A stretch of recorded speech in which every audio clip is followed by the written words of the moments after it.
Paul and his teams conduct massive peace rallies throughout the world. These peace rallies allow our initiatives to address the human needs confronting the local community and raise public support to resolve these problems with strong community-based solutions. This in turn promotes peace, security, and stability among the population. At the same time, it provides an opportunity for local people to volunteer to implement the initiatives. We help develop a base of support for the initiatives among women, children, and the poor. Peace rallies and other special meetings for women and children help us identify those who have the greatest need. They also recruit and prepare those families who can successfully adopt neglected children. During the peace rallies, freedom, democracy, honesty, peaceful coexistence, as well as good moral lifestyle choices are presented. People of all faiths, all castes, and all tribes attend these peace rallies. Peace rallies are promoted by thousands of religious leaders. Small village weekend peace rallies are attended by hundreds of thousands of people. And in major cities, peace rallies are attended by millions. In major cities and small tribal villages throughout the developing world, communities gather together to discuss how they can meet the challenges facing their less fortunate neighbors. The simplest of projects can have profound effects.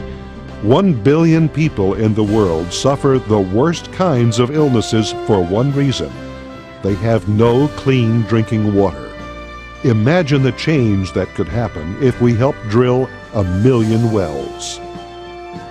The Little Teresa's initiative offers impoverished elderly women hope, purpose, and in cases of extreme need, financial assistance. These abandoned or widowed women are encouraged to emulate the life of Mother Teresa by serving the hurting and needing in their communities. Among the long-term results of a peace rally, children's homes are established with the help of local and national authorities. Paul's Charity City is the world's largest children's home with over 1,100 acres. Our facility, with over 325,000 square feet, houses over 1,000 children, but it can accommodate up to 5,000. It's also used to train the Little Teresas, community workers, and teachers. These huge peace rallies also give us ready access to dozens of presidents, prime ministers, kings, and governmental leaders who have the power to make positive changes for their constituents. Human rights abuses are addressed. Through these contacts, we're often positioned to help stop conflicts and war and negotiate peace between communal or tribal leaders and even countries in conflict. In August 2000, former U.S. President Bill Clinton, former South African President Nelson Mandela, and several African presidents met to negotiate the peace agreement between the Hutus and the Tutsis. War between these factions had resulted in more than 1 million deaths. The efforts of Clinton and Mandela succeeded in bringing 16 of the 19 political factions together to sign a peace accord in Burundi. A few weeks later, Dr. Paul led a peace rally in Burundi. 250,000 Hutus and Tutsis attended. Dr. Paul challenged the crowds and their political leaders to lay down their hatred and desire for revenge and take up the cause of peace. As a result, the remaining 3 main leaders who had earlier rejected the peace accord agreed to sign it. During the peace rally, 1,118 children, orphaned as a result of the genocide, were adopted by local families through GPI's Street Children's Initiative. Another example took place in 2001 in Lagos, Nigeria.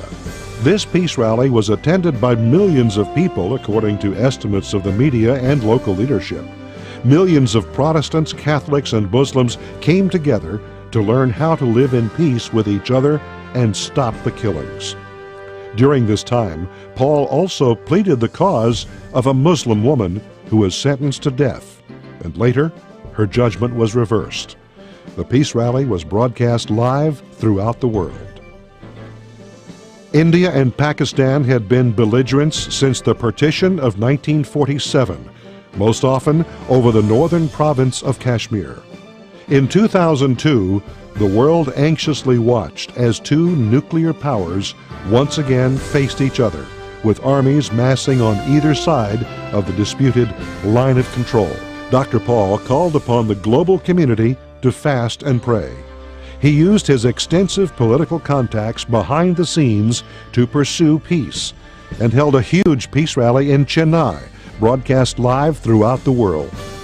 Reports indicated that millions attended in person over the three-day period. The parliamentary leaders in attendance felt a mighty spirit, and hearts were changed. The two foes, one largely Hindu and one predominantly Muslim, acted together to defuse the threat of nuclear war on the subcontinent. In 2003, Dr. Paul had spent weeks in Liberia at the request of President Charles Taylor, trying to help negotiate an end to 14 years of civil war. The president's reluctance to vacate his office caused many world leaders to view him as stubborn and intractable. The United States positioned Marines off the coast, ready to intervene. Finally, after weeks of counsel with Dr. Paul, Taylor assembled 6 prominent African presidents and prime ministers, informed them of his decision to go into exile, and asked Dr. Paul to oversee the departure ceremonies. According to Taylor himself, it was in direct response to Dr. Paul's intervention and counsel that he made the decision to step down and take up residence in exile in Nigeria. World leaders rejoiced that Liberia was entering a new phase, and many tried to take credit for the fundamental change in the country's power structure. But Taylor, in a strongly worded letter to the New York Times, said, "If there's going to be any credit given for my final decision to step down and leave the country, I will say 99% of it goes to Dr. Paul alone. I cannot watch all those people who had little or nothing to do with my decision of departure take credit for what Dr. Paul has done. I am forever grateful to him for his contribution in this difficult situation. Let the record show the facts. Let the people of Liberia understand this. Let President Bush recognize what Dr. Paul has done." As a result of Dr. Paul's efforts, the fighting and strife quickly subsided, and today, Liberians work toward full and equal partnership among other peaceful democratic nations. Just a few months later, in March 2004, Haiti once again faced a major crisis. A full-scale rebellion erupted to force the ouster of President Jean-Paul Aristide. For decades, coup after coup had rocked Haiti, 200 by one count, more violence than any other country in the Western Hemisphere. During this same time, Dr. Paul was conducting a summit in Washington, D.C. The door to entry in Haiti was opened in June of 2003, when members of the United States Congress approached Dr. Paul to go to the war-torn country. Dr. Paul used Global Peace One, GPI's Boeing 747, to mount a huge humanitarian mission for the desperate Haitians. Tons of food and supplies arrived at Port-au-Prince aboard GPI's 747. In a bold and daring intervention, Dr. Paul intercepted rebel leader Guy Philippe and hundreds of armed followers as they were advancing on Port-au-Prince. For more than 4 days, Guy Philippe walked, talked, and ate with Dr. Paul. He listened intently to Dr. Paul's appeal to put their weapons aside and stop the killing, as world pressure mounted for Aristide to step down. After receiving spiritual counsel, the chief rebel leader ordered civilian clothes to be brought to the room. He took off his military fatigues, left his guns, and went outside into the hotel courtyard. He told the hundreds of armed rebel followers to lay down their arms and go home. The fighting was over.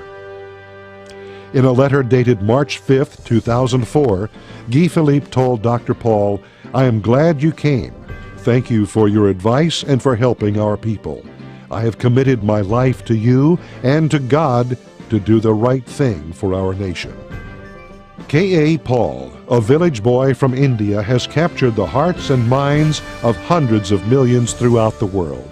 Whether Dr. Paul is addressing the Washington, D.C. Promise Keepers rally at 1.4 million, the largest gathering of men in U.S. history, or speaking to a nation's parliament, or at the invitation of several Nobel Peace Prize winners, speaking at Deepak Chopra's Alliance for the New Humanity, the message is always the same. Love your neighbor. Care for those who have no one else to care for them. Give to those who can never pay you back. Go beyond just wanting peace to become a peacemaker. When compassion is awakened, we may even find ourselves working with an enemy to serve those even more desperate. Our hearts, our families, our communities, and our nations are changed. Join us in this vital work today and become a GPI partner. Visit us on the web at www.globalpeacenow.com. You can learn all about GPI's initiatives and find a place to volunteer your skills. Millions around the world await your response right now.